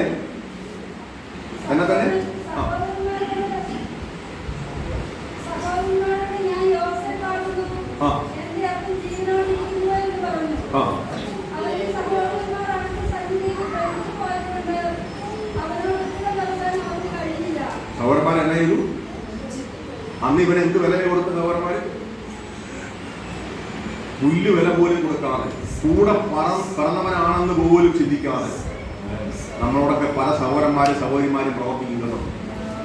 ദൈവങ്ങളെ നിങ്ങളതൊന്ന് ഭാരപ്പെടണ്ട. ദൈവം, നീ നീതിമാനാണെങ്കിൽ നീതിയുള്ള ദൈവം നിന്നെ ഉയർത്തിയിരിക്കും. അല്ലേ?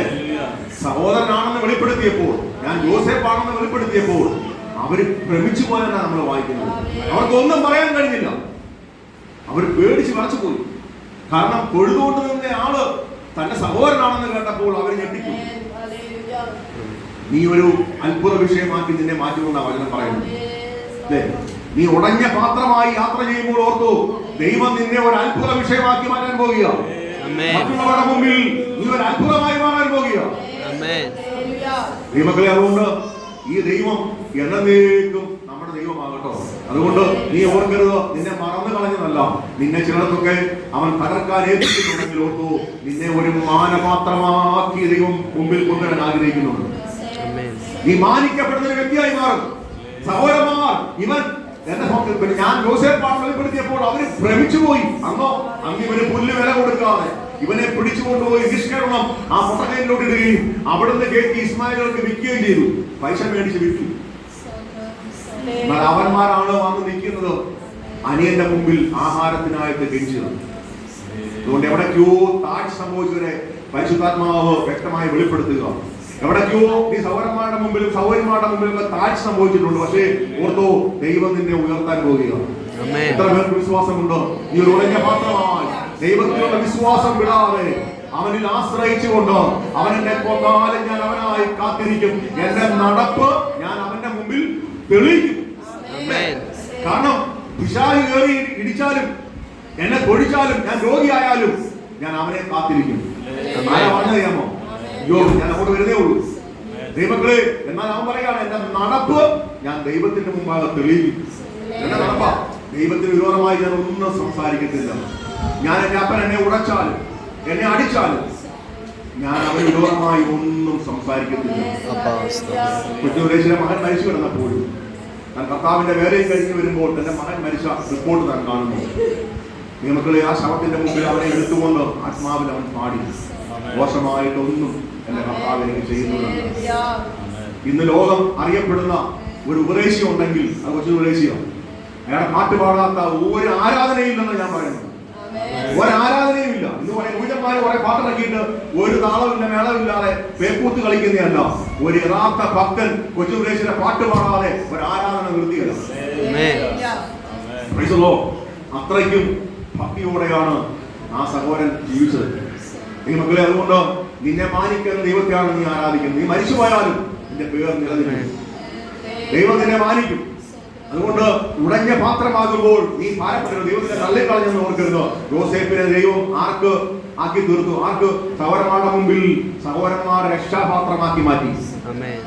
അല്ലേ? ഉടഞ്ഞുപോയ പാത്രമായിരുന്നു. അപ്പൻ മോനെ ഓർത്ത് കരഞ്ഞ ദിവസങ്ങളുണ്ട്. വർഷങ്ങളോളം മോനെ ഓർത്ത് കരഞ്ഞു. എന്റെ മോനെ കാണാൻ പോലും ഇല്ല. പക്ഷെ ആ അപ്പൻ തിരിച്ചിങ്ങോട്ട് ഇസ്രായേലിലേക്ക് വന്നത് എങ്ങനെയെന്ന് അറിയാമോ? രഥത്തിലാണ്. അല്ലേ? ഫറവന്റെ രഥത്തിലെ അപ്പനെ അമ്മയെ തിരിച്ചു കൊണ്ടുവന്നത്, ഇസ്രായേലിലേക്ക് കൊണ്ടുവന്നത്. ഈ മക്കളെ, അപ്പൻ കരഞ്ഞത് എന്തെങ്കിലും ഫലം ഉണ്ടായോ? യോസേപ്പ് മരിച്ചു പോകാതെ, യാക്കോബ് മരിച്ചു പോകാതെ യോസേപ്പിന്റെ നന്മ കാണുവാൻ ദൈവം ഒരുക്കി. ആ സ്വപ്നത്തിൽ പറഞ്ഞു, അപ്പനും അമ്മയും എന്നെ നമസ്കരിക്കും. അല്ലേ? ആ സ്ഥാനത്തേക്ക് ദൈവം യോസേപ്പിനെ കൊണ്ടുവന്നു. യാക്കോബ് അത് കണ്ടു. യാക്കോബ് തന്റെ ഭാര്യയും അത് കണ്ടു. കാരണം സ്വപ്നം ഒരിക്കലും തെറ്റില്ല കേട്ടോ. ദൈവം നിനക്ക് ഒരു സ്വപ്നം തന്നിട്ടുണ്ടെങ്കിൽ, ഒരു ദർശനം തന്നിട്ടുണ്ടെങ്കിൽ അതിന്റെ നിവർത്തീകരണം അതിലുള്ള കഥാപാത്രങ്ങളെല്ലാം കാണും. അതിലുള്ള കഥാപാത്രങ്ങളൊന്നും മരിക്കാതെ ആ സ്വപ്നം വെളിപ്പെടുത്തുന്നവരെ അവർ ജീവനോടെ ഇരിക്കും. അതുകൊണ്ട് ഇന്ന് പകൽക്കാലം സഹോദര സഹോദരി, ദൈവാത്മാവ് പറയുക, നീ ഒരു ഉടഞ്ഞ പാത്രമാണെങ്കിൽ ദൈവത്തിനെ ഉപയോഗിക്കാൻ പോവുക, ദൈവത്തിനെ മാനിക്കാൻ പോവുക. താവോട്ട് വായിച്ചേ. ഇനി പറയുന്നതാണ് ഏറ്റവും നമുക്ക് ഇഷ്ടപ്പെടുന്ന ഒരു ഭാഗം. താവോട്ട് വായിച്ചേ. അവരെ അടുത്ത് വിളിക്കുക. അല്ലേ? ദൂരം നമുക്കറിയാം. രാജാവിന്റെ രണ്ടാം സ്ഥാനം അല്ല കേട്ടോ. താഴോട്ട് വായിക്കുമ്പോൾ ഈ പുള്ളിയാണോ ഒന്നാം സ്ഥാനം എന്നാണ് നമ്മൾ മനസ്സിലാക്കുന്നത്. അതായത് താവോട്ട് വായിക്കുന്നത് രണ്ടാം സ്ഥാനം ആണെന്നൊക്കെ നമ്മൾ പറയുന്നുണ്ടല്ലോ. പക്ഷെ രാജാവിന്റെ ഒന്നാം സ്ഥാനക്കാരനാണ് പുള്ളി. അവിടെ പറയുന്നത് ഫറവോന് ഞാൻ പിതാവാണെന്നാണ്. ഞാനാണോ വലുത്, എന്റെ മോനാണോ വലുത്? എന്റെ വീട്ടിൽ ആരാ ഈ മക്കളെ? ഞാനാണോ വലുത്, എന്റെ മോനാണോ വലുത്? അപ്പനല്ലേ? അപ്പൊ അവിടെ താഴോട്ട് നമ്മൾ വായിക്കുക, ഞാൻ ഫറവോന് പിതാവാണെന്ന്. ഫറവോന് പിതാവാണെങ്കിൽ ആരാ ഒന്നാം സ്ഥാനത്ത് ഇരിക്കുന്നത്? താവോട്ട് വായിച്ചേ. നിങ്ങൾ ഇതിൽ ഡൗട്ട് അടിക്കണം. ഞാൻ വായിച്ച ശേഷം പറയാം.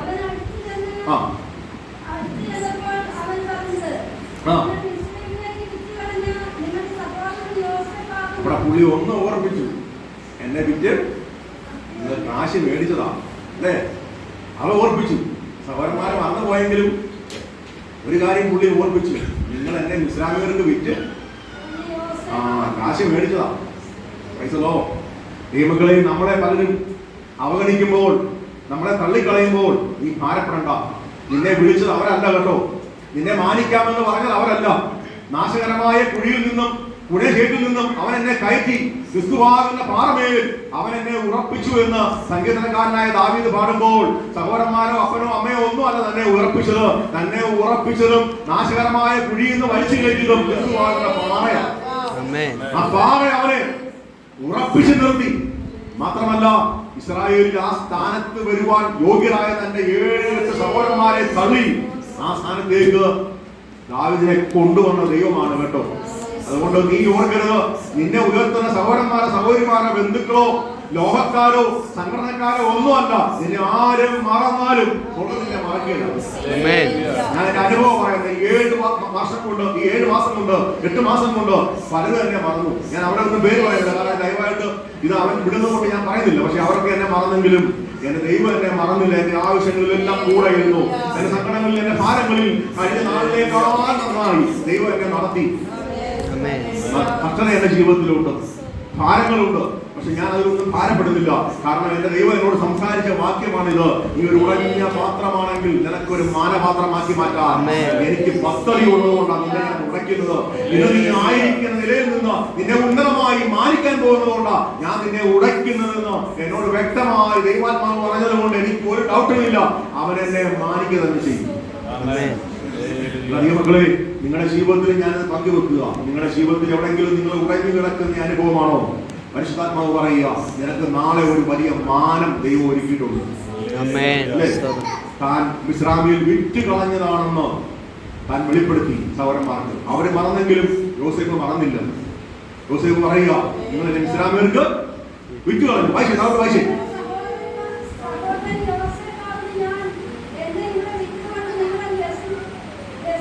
എന്നിട്ട് പുള്ളി പറയുക, അവർക്ക് വിഷമാകാതിരിക്കാൻ വേണ്ടി ഇപ്പൊ ശ്രീനിവാസ സഹോദരൻ തന്റെ സഹോദരന്മാരെ വിട്ടെന്ന് ഓർത്തു. പുള്ളിക്കാരൻ നാളെ പുള്ളിയുടെ മുമ്പിൽ ഓശാനിച്ച് നിൽക്കുക. എന്തിനാ? മധ്യപ്രദേശിൽ കത്തിയിരിക്കുക. ഞാനാ മധ്യപ്രദേശ്,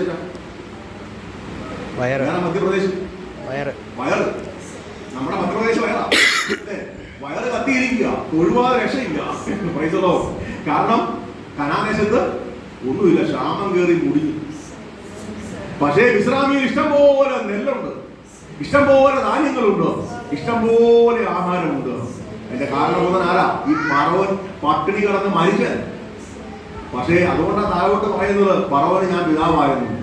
കാരണം ദൈവം വെളിപ്പെടുത്തി കൊടുത്ത സ്വപ്നം യഥാർത്ഥമായി വ്യാഖ്യാനിക്കുകയും അതിന് സൊല്യൂഷൻ ഉണ്ടാക്കിയത് ആരാ? യോസേഫാ. അല്ലേ? ദൈവത്തിന്റെ അരുളപ്പാടുള്ളവൻ അവൻ ഒരിക്കലും പരാജയപ്പെടുത്തില്ല കേട്ടോ. ദൈവത്തിന്റെ വചനത്തിന്റെ അരുളപ്പാട് പ്രാപിക്കുന്ന എനിക്ക് നല്ല ബോധ്യമുണ്ട്. ഈ വചനത്തിന്റെ അരുളപ്പാട് എന്നെ ഉന്നതങ്ങളിൽ മാനിക്കാൻ കഴിയുന്നവരാണ്. ഇവിടെ യോശായൻ ഒരു വിദ്യാഭ്യാസവും ഒരു തരത്തിലുള്ള പഠനവും ഇല്ലെങ്കിലും ഇന്ന് വചനം പ്രസംഗിക്കുന്നുണ്ടെങ്കിൽ ആ വചനം പ്രസംഗിക്കുന്ന അദ്ദേഹത്തെ ഉയർത്തുവാൻ ദൈവത്തിന് കഴിയും. കാരണം അവന്റെ വായിൽ നിന്ന് പുറപ്പെട്ട വചനമാണ് ഞാനും നീ ഉയർത്തുന്നതെങ്കിൽ അവൻ പറയാം, നിന്നെ ഞാൻ ഉയർത്തും. പക്ഷെ ജീവിതത്തിൽ തെറ്റുകളും കുറ്റങ്ങളും നമ്മുടെ ജീവിതത്തിൽ വന്നാലും നമ്മൾ അത് ഏറ്റു പറഞ്ഞ് ദൈവമായിട്ട് നല്ല ബന്ധത്തിൽ യാത്ര ചെയ്യണം. ഞാൻ പറഞ്ഞ പാവമല്ല കേട്ടോ. നമ്മളൊക്കെ പലപ്പോഴും പലരും തെറ്റിപ്പോകുന്നവരാണ്, അല്ലേ? വാക്കുകൊണ്ട് തെറ്റും. ഞാൻ ഇങ്ങോട്ട് വന്നപ്പോൾ എന്റെ വണ്ടിക്കിട്ട് കൊണ്ടുവന്നിട്ട് പെട്ടെന്ന് ഒറ്റ കുത്താണ്. എന്നിട്ട് അവൾ പറയാം, നിങ്ങളത് കുത്തിയിരുന്നു. അപ്പൊ പെട്ടെന്ന് ദേഷ്യം വന്നു എനിക്ക്. ഞാൻ അവരോട് കുറച്ച് ദേഷ്യപ്പെട്ട് സംസാരിച്ചു. എന്നിട്ട് എന്നോട് കർത്താവ് പറയുക, അതാ നീ ഇവരുമായിട്ട് ഒരു വ്യത്യാസമില്ലല്ലോ. അവർ ദേഷ്യപ്പെട്ടാൽ നീ ദേഷ്യപ്പെടുന്നു. നീ ആരാണെന്ന് നിനക്ക് അറിയൂ, നീ ദേഷ്യപ്പെട്ടു. ഈ മക്കളെ, ഞാൻ അവിടെ നിന്ന് വരെ കർത്താവ് എന്നോട് ക്ഷമിക്കണം, എൻ്റെ വാക്കുകൊണ്ട് ഞാൻ തെറ്റിപ്പോയി, ഞാൻ സംസാരിക്കാൻ പാടില്ലായിരുന്നു. നമുക്ക് നഷ്ടമുണ്ടായാലും നമ്മൾ ക്ഷമിക്കേണ്ടവരാണ്. പക്ഷെ എനിക്കത് കഴിഞ്ഞില്ലല്ലോ. എനിക്കിപ്പോൾ ഈ രോഗം വന്നേ പിന്നെ ഭയങ്കര ദേഷ്യവും, പെട്ടെന്ന് ദേഷ്യം വരും. അപ്പൊ ഞാനതിനെ ചിലപ്പോൾ ഞാൻ പോലും അറിയാതെ ദേഷ്യപ്പെടുന്നു. ചില മരുന്നിൻ്റെയൊക്കെ എഫക്റ്റ് ആയിരിക്കും ഞാൻ ഓർക്കുക. അപ്പൊ ഞാൻ പെട്ടെന്ന് കർത്താവിന്റെ മുമ്പിൽ ഞാൻ പറഞ്ഞ, കർത്താവെ എന്നോട് ക്ഷമിക്കണം. പക്ഷെ ദൈവം എന്നെ നീതീകരിച്ചതായിട്ട് എനിക്ക് വ്യക്തമായി വെളിപ്പെട്ടു. കാരണം നമ്മുടെ വാക്കുകളിൽ നമ്മൾ തെറ്റും, നമ്മുടെ സംസാരത്തിൽ, നമ്മുടെ ചിന്തകളിൽ, നമ്മുടെ എല്ലാ വിഷയങ്ങളിലും നമ്മൾ തെറ്റിപ്പോകാറുണ്ട്. പക്ഷേ അവിടെ ഇപ്പം നമ്മുടെ പ്രാർത്ഥനാ മുറിയിലും ആ നിമിഷം ദൈവമായിട്ട് നമ്മൾ ബന്ധപ്പെടണം. കർത്താവെ എന്നോട് ക്ഷമിക്കണം. പരിശുദ്ധാത്മാവ് നമ്മളെ ഓർമ്മിക്കും, നീ ആരാണ് എന്നുള്ള ബോധ്യം നിനക്ക് ഉണ്ടാകണമെന്ന് ദൈവാത്മാവ് പറയുമ്പോൾ തന്നെ നമ്മൾ അവിടെ നിന്നുകൊണ്ട് പറയണം, കർത്താവെ ക്ഷമിക്കണം എന്ന് കർത്താവിനോട് നമ്മൾ പറയാൻ തയ്യാറാണ്. ക്ഷമാപണം കിട്ടുന്നിടം വരെ അവന്റെ മുമ്പിൽ നമ്മൾ ഞരങ്ങിയും മൂളിയും പ്രാർത്ഥിച്ച് മുന്നോട്ട് പോകണം. അതുകൊണ്ട് ഇന്ന് പകൽക്കാലം ദൈവങ്ങളെ നമ്മൾ ആ തെറ്റിപ്പോകുന്ന മണ്ഡലങ്ങളിലൊക്കെ നമ്മൾ ഏറ്റു പറയാൻ തയ്യാറാകണം. ഇവിടെ യോസേഫ് പറയുകയാണ്, നിങ്ങൾ എന്നെ മിസ്രാമിയിൽ വിതറുകൊണ്ട് എനിക്ക് യാതൊരു വ്യസനം, നിങ്ങൾ ആരും വ്യസനിക്കണ്ട, അല്ലേ? നിങ്ങൾ വ്യസനിക്കണ്ട, നിങ്ങൾ വ്യസനിക്കുകയും വിഷാദിക്കുകയും വേണ്ട.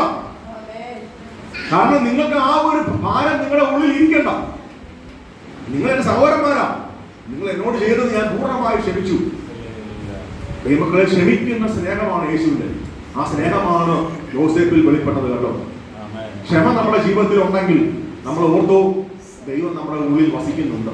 യോസേഫിന്റെ ഉള്ളിൽ ദൈവം വസിക്കുന്നുണ്ട്. യോസേഫ് പറയാ, നിങ്ങൾ എന്നെ വിശ്രാമിയിൽ വിട്ടതുകൊണ്ട്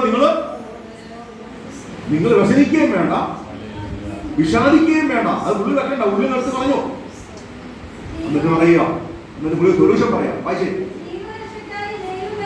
ജീവരക്ഷയ്ക്കായി, നിങ്ങളുടെ ജീവരക്ഷയ്ക്കായി, എന്റെ കുടുംബത്തിന്റെ ജീവരക്ഷയ്ക്കായി ദൈവം എന്നെ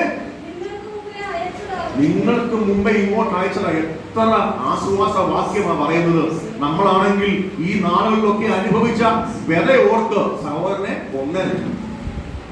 അല്ലേ, കൊല്ലാനുള്ള ഓർഡർ പോലും പുള്ളിക്ക് പുറപ്പെടുവിക്കാം, അല്ലേ? പുള്ളിക്കാരൻ ഇവരോട് ആദ്യം ഇവരെ കള്ളനാക്കി, അല്ലേ?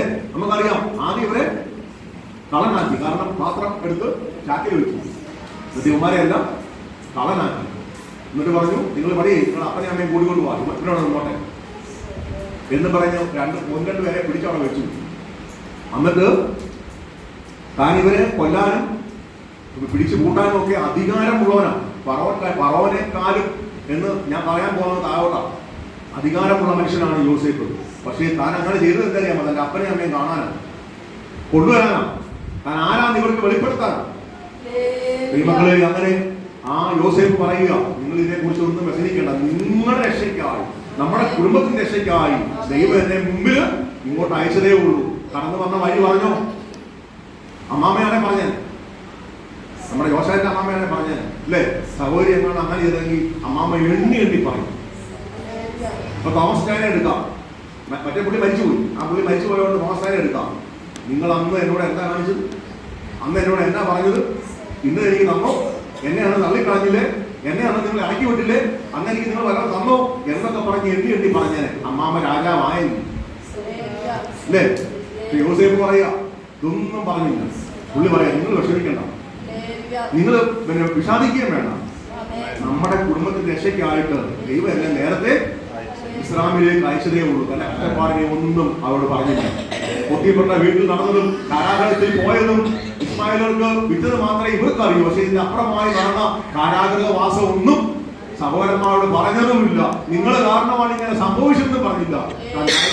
നമ്മുടെ കുടുംബത്തിന്റെ രക്ഷയ്ക്കായിട്ട് ദൈവം എന്നെ നേരത്തെ അയച്ചതേ ഉള്ളൂ. ദൈവമക്കളെ, ഈ ഒരു മനോഭാവം നമ്മളിൽ ഉണ്ടാകട്ടെ. പ്രതികാരം നമുക്കല്ല, പ്രതികാരം ദൈവത്തിനുള്ളതാണ്.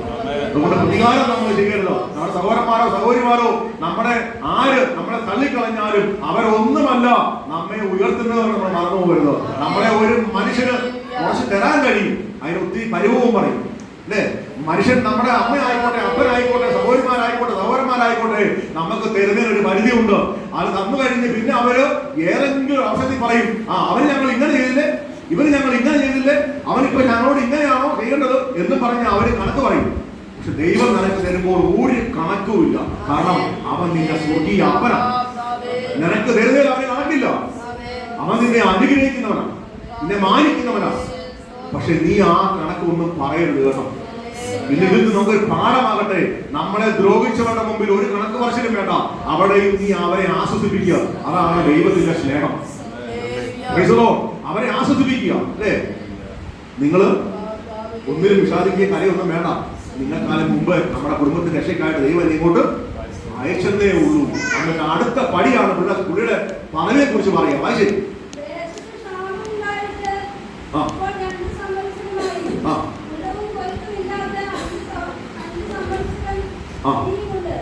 ഇനിയുണ്ട് 5 വർഷം, അല്ലേ? അപ്പൊ എത്ര വർഷമായിരുന്നു കാണിച്ചത് ദൈവം? എത്ര വർഷമാണ് കാണിച്ചത്? ദൈവം ആ ഭാവമൊന്നും വായിച്ചിട്ടില്ല. നിങ്ങൾ എത്ര വർഷമാണ് കാണിച്ചത്? 7 വർഷം. അത് 2 വർഷം കഴിഞ്ഞതേ ഉള്ളൂ. ഇനി എത്ര ഉണ്ട്? ഇനി 5 വർഷമുണ്ട്. പക്ഷെ 5 വർഷം നമ്മുടെ കുടുംബത്തിന് പരമാനന്ദമായി ജീവിക്കാൻ, മാത്രമല്ല വരുന്നവനൊക്കെ വാരിക്കോരി കൊടുക്കുവാൻ ഞാൻ ഇഷ്ടം പോലെ ശേഖരിച്ച് വെച്ചിട്ടുണ്ട്. കാരാഗൃഹത്തിൽ കിടന്നതിന് വല്ല വേദനയുണ്ടോ സഹോദരൻ? പൊത്തിയപ്പുറന്റെ വീട്ടിൽ കിടന്നതിന് വല്ല വേദനയുണ്ടോ? നിനക്ക് ഇനി ഇതിനെ കഴിഞ്ഞ ഒരു സൗഭാഗ്യം ആവശ്യമുണ്ടോ? അപ്പൊ എവിടെയെങ്കിലും കിടക്കുന്നുണ്ടെങ്കിൽ സഹോദരിമാരെ മമ്മി ഇങ്ങനെ ചോദിച്ചു നോക്കുക. നിന്നോട് പറയുക, നീ കർത്താവിന് വേണ്ടി കർത്താവിന് വേണ്ടി നിന്റെ ജീവിതത്തെ അർപ്പിച്ചു കൊടുത്താൽ ദൈവം നിന്നെ മാനിക്കും. അല്ലേ? ഞാനിന്ന് ഏറ്റവും കൂടുതൽ ശ്രദ്ധിച്ചത് നമ്മുടെ ഭൂമിയാണ്. എന്നെ ഏറ്റവും കൂടുതൽ വളരെ ശ്രദ്ധിച്ചത് അവൾ ശരിക്കും വളരെ ഏകതമുണ്ട്. ഞങ്ങളിത് അങ്ങോട്ട് അയക്കുക മാത്രമല്ല, ഞങ്ങൾക്ക് ഏറെടുക്കുന്നതിനെ അറിയുകയും ചെയ്യാം. അങ്ങോട്ട് അയക്കുമ്പോൾ ഞങ്ങൾക്ക് അറിയാം ആരൊക്കെ ഏറെടുക്കുന്നുണ്ടെന്ന്. അപ്പൊ ഏറ്റവും കൂടുതൽ ഞാൻ നോക്കിയ സന്തോഷത്തോടെ വചനം കേൾക്കുന്നത് ആരാന്നറിഞ്ഞു? ഭൂമിയാണ്. അവൾ ചിരിച്ചുകൊണ്ടാണ് വചനം കേൾക്കുന്നത്. അപ്പൊ ദൈവമക്കളെ, നിങ്ങളുള്ള ദൂത കേട്ടോ. കാരണം ദൈവം നിന്നെ തള്ളിക്കളയുകയല്ല ചെയ്യുന്നത്. ദൈവം നിന്നെ മാനിക്കാൻ വേണ്ടി അല്പസമയം കഷ്ടതയിലൂടെ നടത്തുകയാണ്. അത് നിനക്ക് വേണ്ടി നിത്യമായ സ്വർഗം ഒരുക്കി വെച്ചവൻ കഷ്ടതയിൽ നിന്നെ നടത്തുമ്പോൾ ഇങ്ങനെയാ യേശു പറഞ്ഞത്, കഷ്ടപ്പെടുന്നെങ്കിൽ അല്ലെങ്കിൽ കഷ്ടതയുണ്ടെങ്കിൽ കഷ്ടം സഹിച്ചാൽ കൂടെ വാഴാം. അപ്പന്റെ കൂടെ വാഴണമെങ്കിൽ, കഷ്ടമേറ്റവന്റെ കൂടെ വാഴണമെങ്കിൽ കഷ്ടം സഹിക്കാൻ തയ്യാറാകണം. കഷ്ടത വരുമ്പോൾ ഒരിക്കലും ജനങ്ങിപ്പോയി ലോകം പറയും, അയ്യോ ഇവൻ എന്തൊക്കെയോ പാപം ചെയ്തതുകൊണ്ടാ ഇവൻ ഇത്രയും കഷ്ടത വരുന്നത്. പക്ഷേ യേശു പറഞ്ഞ വാഗ്ദത്തം ഓർക്കുക, കഷ്ടം സഹിച്ചാലേ നീ കൂടെ വാഴുകയുള്ളൂ. രോഗം സഹിച്ചാലേ, വേദന സഹിച്ചാലേ, നിന്ദകൾ സഹിച്ചാലേ, പരിഹാസങ്ങൾ സഹിച്ചാലേ നിനക്ക് കൂടെ വാഴുവാൻ കഴിയുള്ളൂ. അതുകൊണ്ട് ദൈവം നിന്നെ അതിനെ ഏൽപ്പിക്കുമ്പോൾ നീ ഓർത്തോ, നിനക്കുള്ള ഭവനം അവിടെ ഒരുങ്ങുന്നുണ്ട്. നിത്യതയിൽ നിനക്ക് വേണ്ടി ദൈവം ഒരുക്കി വെച്ചത് നിനക്ക് ഉറപ്പായും ഓർത്തു. പ്രസംഗിക്കുന്ന മാത്രമല്ല, കഷ്ടത സഹിക്കുന്ന സഹോദര സഹോദരി അതിൽ സഹനാതെ നിൽക്കുന്നുണ്ടെങ്കിൽ ഓർത്തു, നിനക്ക് വേണ്ടി ഒരു നിത്യത ഒരുങ്ങുന്നുണ്ട് കേട്ടോ. അതിൽ നീ ഉറപ്പായി ചെന്നിരിക്കും. എന്നാൽ ഇവിടെ യോസേഫ് ഫറവോന്റെ മുമ്പിൽ മാനിക്കപ്പെട്ടവനായി തീർന്നു. സഹോദരന്മാരുടെ മുമ്പിൽ സ്വപ്നം എന്ത് ചെയ്തു? സംഭവിച്ചു. താൻ ഇനി താഴോട്ട് പറയുന്ന വാക്യം നമ്മൾ ശ്രദ്ധിക്കണം. തന്നെ ദൈവം എവിടെ നേരം മാനിച്ചെന്നുള്ളത് പറയാൻ പോകും. അത് ഞാൻ നിർത്താൻ പോയി. കാരണം മറ്റു ഇനിയും ദിവസങ്ങളിൽ നമ്മൾ ഉടഞ്ഞ പാത്രങ്ങളെ കുറിച്ച് ചിന്തിച്ചു പോകും. കാരണം ഇത് നമ്മുടെ ജീവിതത്തിൽ ഏറ്റവും ഒരു മാറ്റത്തിന് കാരണമായി തീരട്ടെ. വായിച്ചേ, ആരാ വായിക്കുന്നത്? സൗരി വായിച്ചു. അതോട്ട് വായിച്ചേ.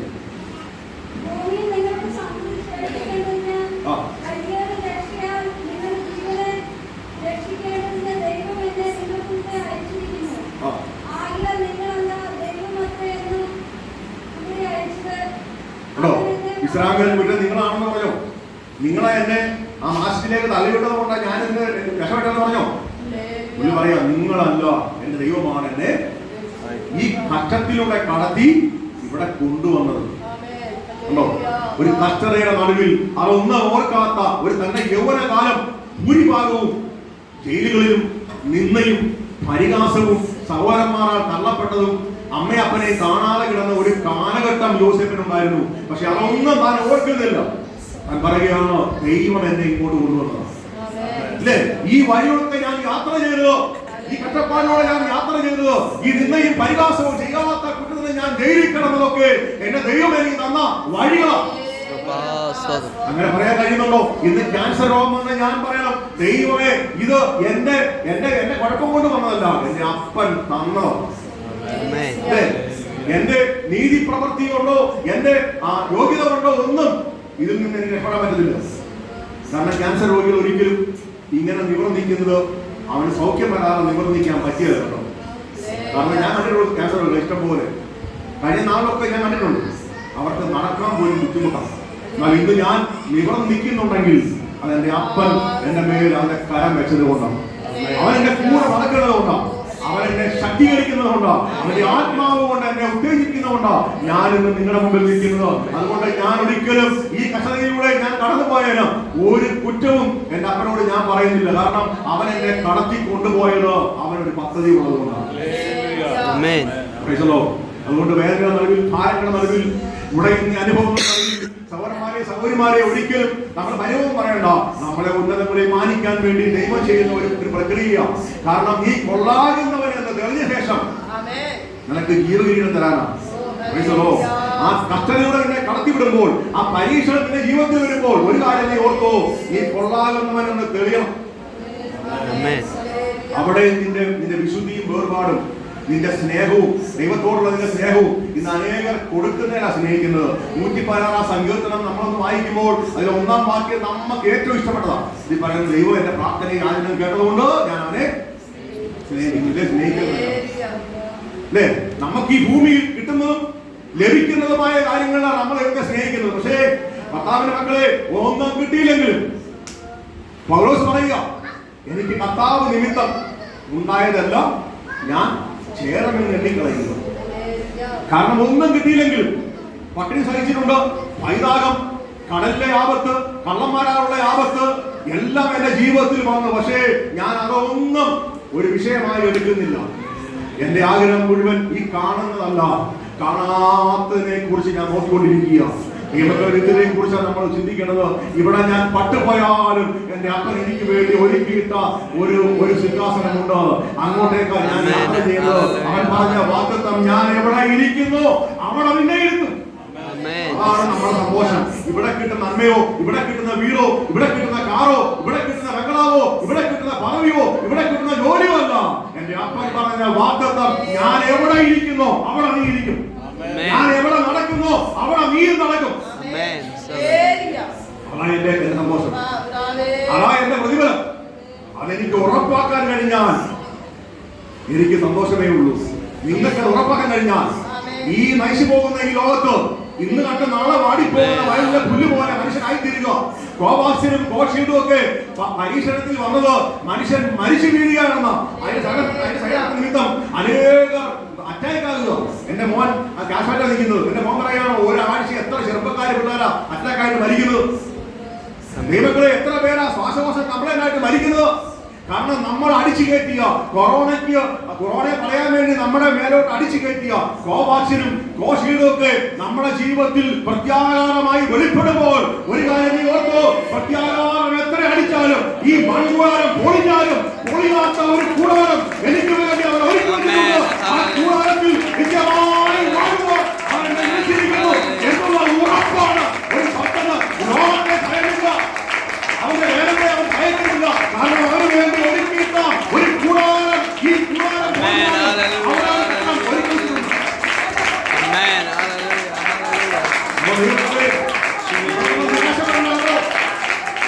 നിരാശ വേണ്ട. കാരണം ഇവിടെ പൊളിക്കാനും അവിടെ കെട്ടിടമല്ലോ.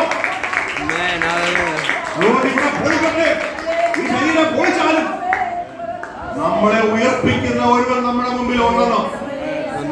അതുകൊണ്ട് ഇവിടെ ഒന്നും ലഭിച്ചില്ലെങ്കിലും, ഇവിടെ ഒരു സുഖം ലഭിച്ചില്ലെങ്കിലും കൃത്യമായി കൂടെ വാഴാം. അതാണ് നമ്മുടെ ഏറ്റവും വലിയ സന്തോഷം. അതുകൊണ്ട് ഇത്രേ കിട്ടിയതാണ് നമ്മുടെ ഏറ്റവും വലിയ സന്തോഷം. കർത്താവിന്റെ ദാസനായ കൊരിന്ത്യലേഖനക്കാരനായ പൗലോസ് ഇങ്ങനെ ആ 15-ാം അധ്യായത്തിൽ ഇങ്ങനെ താൻ എഴുതി.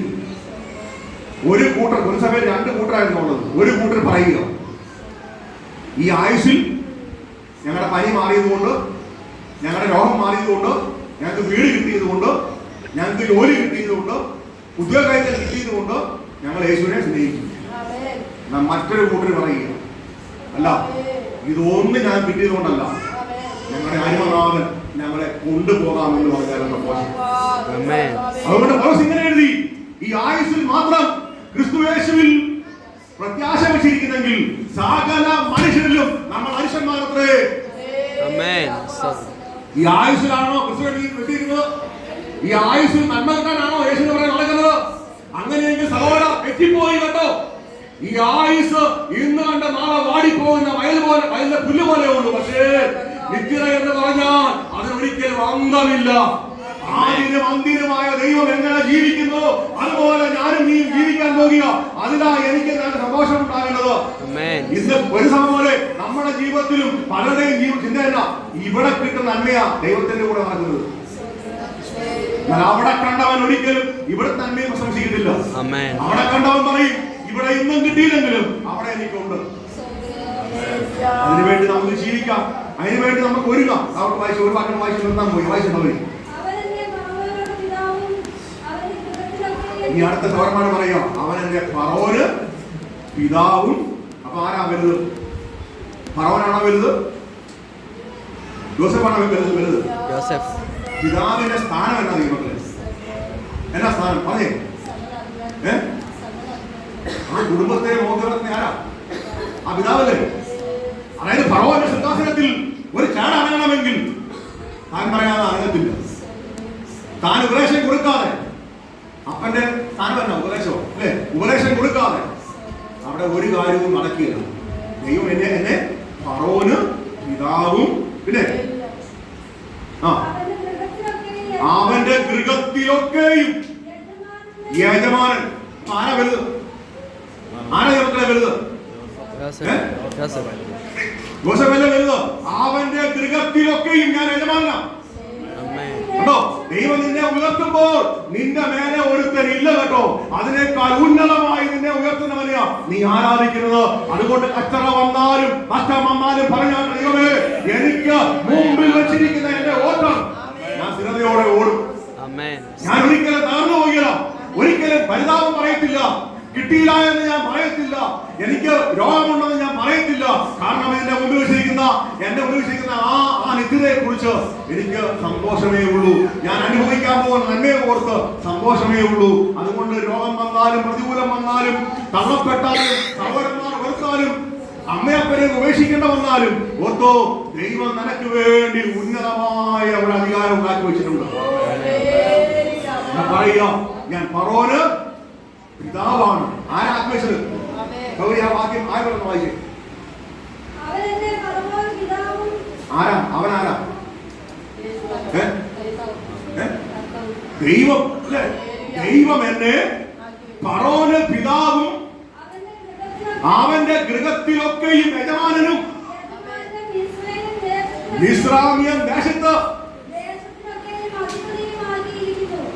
അപ്പൊ ഇനി ആരാ പ്രിയമക്കളെ ഒന്നാമൻ? നിങ്ങൾ തന്നെ പറഞ്ഞേ. ഞാൻ പല പ്രസംഗങ്ങളും കേട്ടിട്ടുണ്ട്, ഫറോന്റെ അടുത്ത സ്ഥാനക്കാരനാണെന്ന്. ഫറോൻ കഴിഞ്ഞ പുള്ളി. പക്ഷെ യോസേഫ് പറയുക, അനുഭവിച്ച് ഭരണം നടത്തുന്ന യോസേഫ് പറയുക, ഞാൻ ദൈവം എന്നെ ഫറോന് പിതാവും അവന്റെ സകല ഗൃഹത്തിലും യജമാനനും മിസ്രൈം ദേശത്തൊക്കെയും ഞാൻ പറയുന്നത് ഇവിടെ നടക്കുന്നത്. ഞാൻ അവരുടെ അധിപതിയാണ്. ഇത്രയും ഒരു സ്ഥാനക്കയറ്റം കൊടുക്കാൻ കൊണ്ടുപോയ യോസേഫ് പോകേണ്ടത് വന്നത് പൊട്ടക്കിണറ് മിസ്രൈമ്യർക്ക് വിൽക്കുക, അതുപോലെ പൊത്തിഫറിന്റെ വീട്ടിൽ പാപം ചെയ്യാൻ പ്രേരിപ്പിച്ചിട്ട് ആ പാപം ഞാൻ ചെയ്യത്തില്ല, കാരണം ഞാൻ ദൈവത്തോട് പാപം ചെയ്യത്തില്ലെന്ന് പറഞ്ഞ ഓടിപ്പോയ തന്നെ കാരാഗൃഹത്തിൽ കൊണ്ടുപോയിട്ടു അവിടെ കിടന്നാൽ ദൈവത്തോട് പ്രാർത്ഥിക്കുകയും കണ്ണീരൊഴുക്കുകയും ചെയ്തെങ്കിലും ദൈവങ്ങളെ അവിടെയും ദൈവം അല്പനാളത്തേക്ക് തന്നെ തള്ളിക്കളഞ്ഞതുപോലെ നിർത്തി. പക്ഷെ യോസേഫിന് ഒന്നറിയാം, ഞാൻ കണ്ട സ്വപ്നം ഇന്നല്ലെങ്കിൽ നാളെ സംഭവിക്കും. അതുകൊണ്ടാണ് ഇങ്ങനെ പറയാൻ ആർക്ക് കഴിയുന്നത്? യോസേഫിന് കഴിയുന്നത് അല്ലേ? അല്ലെങ്കിൽ ഇങ്ങനെ പറയാൻ ദൈവമക്കളെ, നമ്മളൊക്കെ കഷ്ടനാഴ്ച നമ്മളെ തള്ളിക്കളഞ്ഞോട് നമ്മൾ പ്രതികാരം ചെയ്യും അല്ലേ? പക്ഷെ ഒരു പ്രതികാരവും തന്നെ മുമ്പിലില്ല.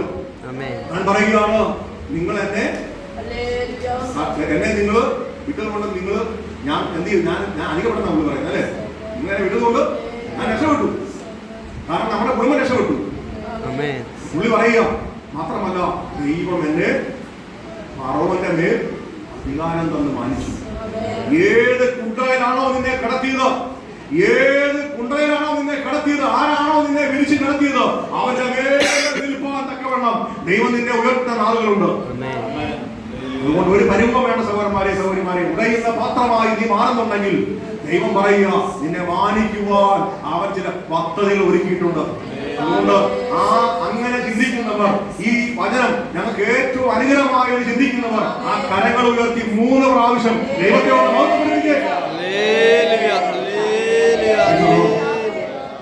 കാരണം ഫറോവിനേക്കാൾ ഉന്നതമായി ദൈവം അവനെ മാനിച്ചു. തന്റെ കുടുംബത്തിന് രക്ഷയായി മാറി. തന്റെ കുടുംബം പട്ടിണി കിടന്ന് മരിക്കേണ്ടടുത്ത് അവർക്ക് ആവശ്യാനുസരണം ഭക്ഷണം, അതുപോലെ മിസ്രൈമിൽ ഒരു സ്ഥലം കൊടുത്തു. അവർക്ക് അവർക്ക് ഈ നിത്യമായി ഇവിടെ വാഴാൻ വേണ്ടി ഇസ്രായേലിൽ രാജാവ് ഒരു സ്ഥലം അനുവദിച്ചു കൊടുത്തു. ഈ മക്കളെ, അതുകൊണ്ട് നമ്മുടെ ജീവിതത്തിൽ പ്രതികൂലങ്ങൾ വരുമ്പോൾ, ഉടഞ്ഞ പാത്രമായി നീ മാറുമ്പോൾ നീ കരയാൻ കരഞ്ഞു പോകും. പക്ഷേ കരയാൻ ഓർത്തു ആ കണ്ണീരെല്ലാം അവൻ തുരുത്തിൽ കുഴിച്ചിട്ടുണ്ട്. അവൻ ആ തുരുത്തി കറിയുമ്പോൾ അവൻ അളന്ന് നമുക്ക് നന്മ തരും. അതുകൊണ്ട് ഭാരപ്പെടരുത്. എല്ലാവരെയും ദൈവം ധാരാളമായി അനുഗ്രഹിക്കട്ടെ. നിങ്ങൾ എന്നെ ഓർത്ത് പ്രാർത്ഥിക്കുന്നുണ്ട്, തുറന്ന് പ്രാർത്ഥിക്കണം. നിങ്ങളെ ഓർത്തും ഞാൻ എവിടെയായിരുന്നാലും പ്രാർത്ഥിക്കും. എന്നാൽ ഇന്ന് രാവിലെ കേട്ട ദൂതിന്റെ പ്രകാരം നിങ്ങൾ മാറ്റത്തിന് വേണ്ടി തയ്യാറാകുക. ദൈവം നിങ്ങളെ എല്ലാവരെയും മാനിക്കട്ടെ.